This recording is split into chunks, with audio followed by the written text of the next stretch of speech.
በሁላችንም ጓዳ የሚገኘውና አብዛኞቻችን በፍቅር የምንወደው አቮካዶ።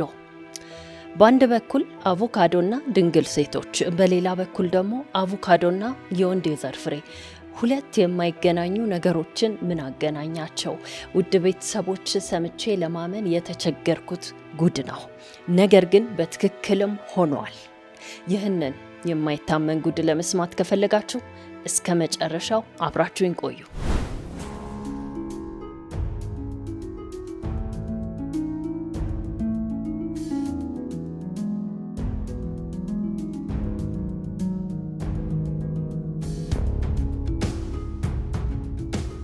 ከሚሊዮን ዓመታት በፊት በነበረው ፕሌይስቶሲን ኤራ ወይም የበረዶ ዘመን ምድር በግዙፍ እንስሳት ወይም ሜጋፋውና ትገዛ ነበር። በወቅቱ አቮካዶ ዛሬ ካለው ስም ይልቅ የዝሆኖች ምግብ ተብሎ ሊጠራ ይችል ነበር። እንደ ጃይንት ግራውንድ ስሎዝ ያሉ 6 ሜትር ቁመት ያላቸው ግዙፍ እንስሳትና እንደ ጎንፎቴሪስ ያሉ ባለ 4 ጥርስ ዝሆኖች የአቮካዶን ፍሬ ሙሉ ለሙሉ ዋጥ ያደርጉት ነበር።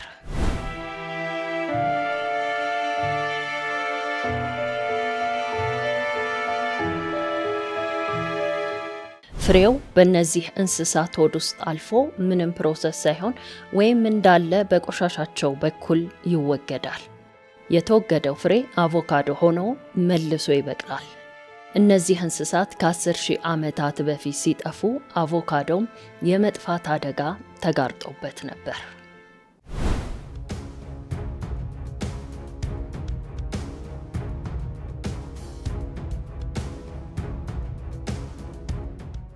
ነገር ግን ተፈጥሮ አንድ ተአምር አዘጋጀች። እሱም የሰው ልጅ መጣ። ታሪኩ የሚጀምረው እንደ ኤሮፓውያን አቆጣጠር በ1911 ነው። በወቅቱ ሜክሲኮ በፖለቲካ ቀውስ ውስጥ ነበረች። አሜሪካም ከሜክሲኮ የሚገቡ ተክሎችን ሙሉ ለሙሉ አግዳ ነበር። ነገር ግን ካርል ሸሚት የተባለ ግለሰብ የአሜሪካ ሰላይ በመምሰል ድንበር ተሻገረ።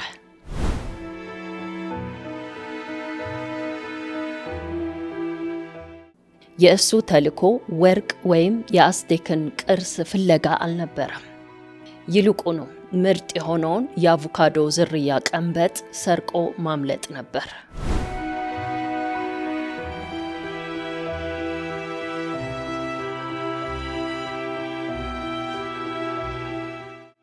ካርል በዲፕሎማቲክ ቦርሳ ውስጥ 2-3 የአቮካዶ ቅርንጫፎችን ሰርቆ ነበር የሄደው።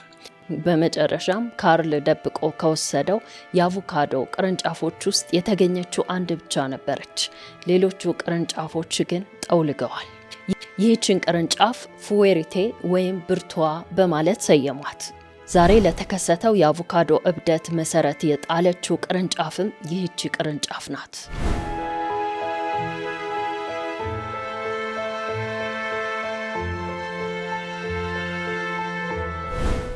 አቮካዶ ከ2000 ዓመታት በፊት በማያና በአዝቴክ ስልጣኔ ውስጥ እንደ ቅዱስ ፍሬ ይታይ ነበር።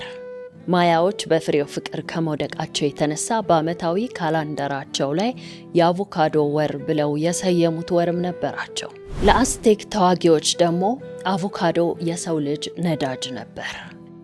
ለጦርነት ረጅም ርቀት ሲጓዙ ኃይል ሊሰጣቸው የሚችለው ይህ ፍሬ እንደሆነም ያምኑ ነበር። በ1519 የስፔን ወራሪዎች ወደ ሜክሲኮ ሲገቡ የአዝቴክ ህዝቦች በስህተት አማልክቶች መጡ በማለት የተቀበሏቸው በአቮካዶ ፍሬ ነበር። ያ ግን የስልጣኔያቸው የውድመት መጀመሪያ ሆነ።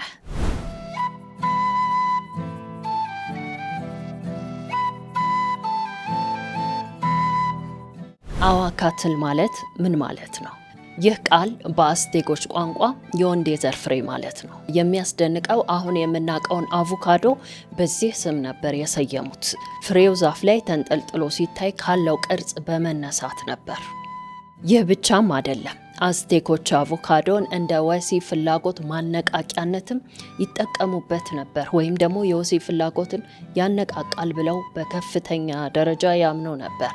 ለመሆኑ አዝቴኮች ማን ናቸው? ምናልባትም የማታውቋቸው ካላችሁ በማዕከላዊ ሜክሲኮ የሚገኙ ማህበረሰቦች ናቸው። ማያዎች ደግሞ በደቡባዊ ሜክሲኮ ይገኛሉ። ለዚህም ነው የአስቴክ ገበሬዎች አቮካዶን በሚለቅሙበት ወቅት ድንግል ሴቶች ከቤት ወጥተው ወደ እርሻው እንዳይጠጉ ይከለከሉ ነበር። ምክንያቱም እንደነገርኳችሁ የወሲብ ፍላጎትን ያነቃቃል ብለው ስለሚያምኑ ሴቶቹ ወደዛ ሄደው እንዳያባብሏቸውና ንጽህናቸውንም እንዳያጡ የሚል ጥንቆላ መሰል እምነትም ነበራቸው።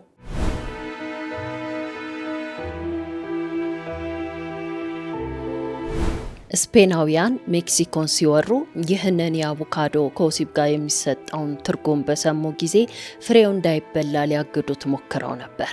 ይህ ፍሬ የኃጢአት ምንጭ ነው ብለው ሊከሱት ቢሞክሩ ጣዕሙ ግን መላ አውሮፓን ለመማረክ ጊዜ አልወሰደበትም። በጥንት ዘመን የነበረው አቮካዶ አሁን የምናውቀው አይነት አይደለም። በጣም ትንሽ ስጋ ያለው፣ ልጣጩ በጣም ወፍራምና መራራ፣ እንደዚሁም ብዙውን የአቮካዶ ክፍል የሚይዘው ፍሬው ነበር። በዚያ ዘመን አቮካዶን በልቶ ለመጥገብ ያሰበ ሰው ብዙ ፍሬዎችን መክፈት ይጠበቅበታል።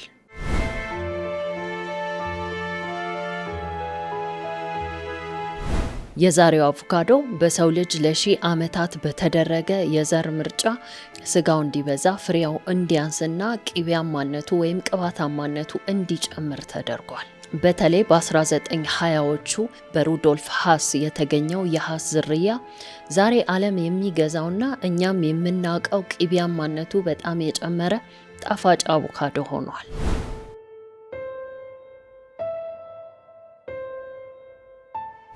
አቮካዶ ለረጅም ዓመታት በአካባቢው ብቻ ተወስኖ የቆየ ፍሬ ነበር። ነገር ግን በ1926 ሩዶልፍ ሃስ የተባለ ፖስተኛ ባገኘው የለውጥ ዘር ታሪኩን ቀየረው። ይህ አዲሱ ሃስ የተባለው ዝርያ ጥቁርና ወፍራም ቆዳ ስላለው ለረጅም ጉዞና ለንግድ አይበላሽም ነበር። ይህ ለንግድ ስራ በር ከፈተ። ኩባንያዎች በሚሊዮን የሚቆጠር ዶላር በማውጣት ለልብና ለቆዳ ፍቱን መድኃኒት ነው ወይም ትልቅ ለውጥ የሚያስገኝ ተአምረኛ ፍሬ ነው በማለት ፕሮፓጋንዳቸውን ነዙ።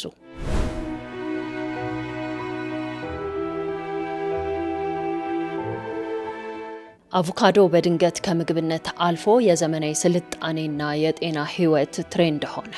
በ1519 ስፔናዊ ወራሪ ኤርናን ኮርቴዝ ወደ ሜክሲኮ ሲደርስ ይህንን ቂቤ መሰል ፍሬ ተመለከተ። ስፔናውያን አዋካትል የሚለውን ስም መጥራት ስለከበዳቸው አጓካቴ በማለት ሰየሙት።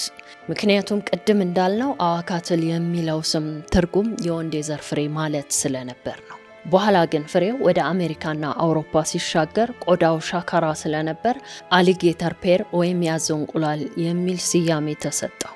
ይህ ስም ሽያጩን ገደለው። ምክንያቱም ማንኛውም ግለሰብ የአዞ ስም ያለበትን ፍሬ ገዝቶ ለመብላት አልደፈረም።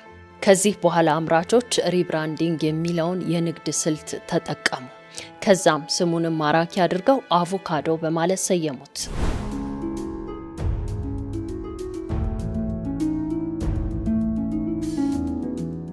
በአጭር ጊዜ ውስጥ አቮካዶ መጀመሪያ ከእንስሳ ምግብነት ከዛም ከድሆች አልፎ ወደ ሀብታሞች የቅንጦት ማዕድነት ተቀየረ። የአቮካዶ ዋጋ በዓለም ደረጃ እያሻቀበ መጣ። በዚህን ጊዜ የሜክሲኮ የወንጀል ቡድኖች ወይም ማፊያዎች ወደ እርሻው ፊታቸውን አዞሩ። አንድ የአቮካዶ መኪና እንደ አንድ ኮኬን መኪና ትርፍ እንደሚያመጣ ሲረዱ በኃይል እርሻዎቹን መቆጣጠርም ጀመሩ። ቴምፕላስ ናይትስ የተባለ የማፊያ ቡድን በእርሻው ላይ የራሱን ግብር ጣለ።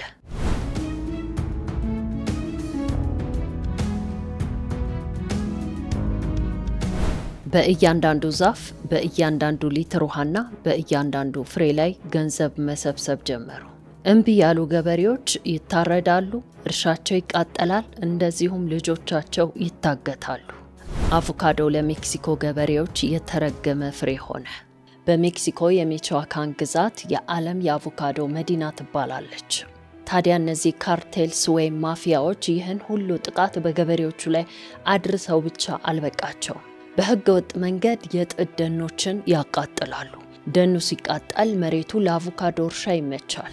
ይህ ደግሞ የሜክሲኮን የተፈጥሮ ሚዛን እያዛባው ይገኛል። አቮካዶን ለማምረት የሚያስፈልገው የውሃ ፍጆታ ከፍተኛ በመሆኑ በአካባቢው የሚገኙ ወንዞችና የከርሰ ምድር ውሃዎችን መድረቅ ጀመሩ።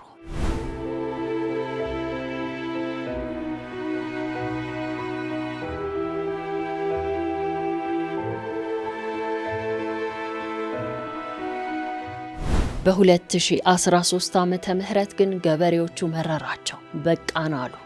የራሳቸውን የመከላከያ ሰራዊት አቋቁመው እነዚህን ማፊያዎች ወይም ወንጀለኞች አባረሯቸው።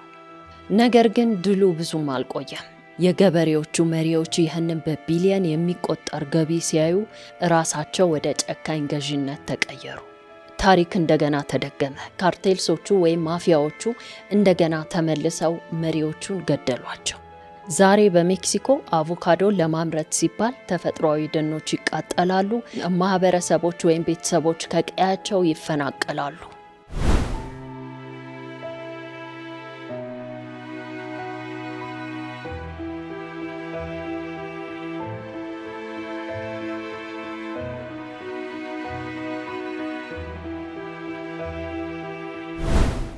ከጓዳችን የማይጠፋው በፍቅር የምንመገበው ለጤናም እጅግ ተስማሚ ነው የሚባለው አረንጓዴ ፍሬ ከጀርባው የሺህ ዓመታት የደም መፋሰስ ሚስጥርን ደብቆ ይዟል።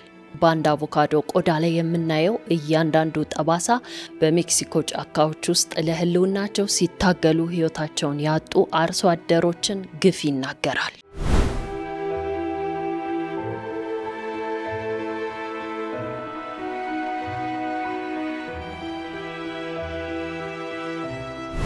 ሲቀጥል በበረዶ ዘመን ከነበሩት ግዙፍ እንስሳት አፍ አምልጦ በሰው ልጅ የሺህ ዓመታት ጥረት እዚህ የደረሰው አቮካዶ። እኔ በግሌ አቮካዶን ከዚህ በኋላ በድሮ አይን አልመለከተውም። አቮካዶን በምመገብ ጊዜ አብሬ የማስታውሳቸው በህሊና የሚከሰቱ ብዙ ጉዳዮች አሉ። እናንተስ በሰማችሁ ታሪክ ላይ ምን ሐሳብ አስተያየት አላችሁ? እንደተለመደው ሐሳብ አስተያየታችሁን እንድትጽፉልኝ፣ እንደዚሁም አዲሶች ሰብስክራይብ እና ሁላችሁም ላይክ ማድረግ እንዳይረሳ። በሚቀጥለው በአዲስ ፕሮግራም እስካገኛችሁ ባይ ባይ።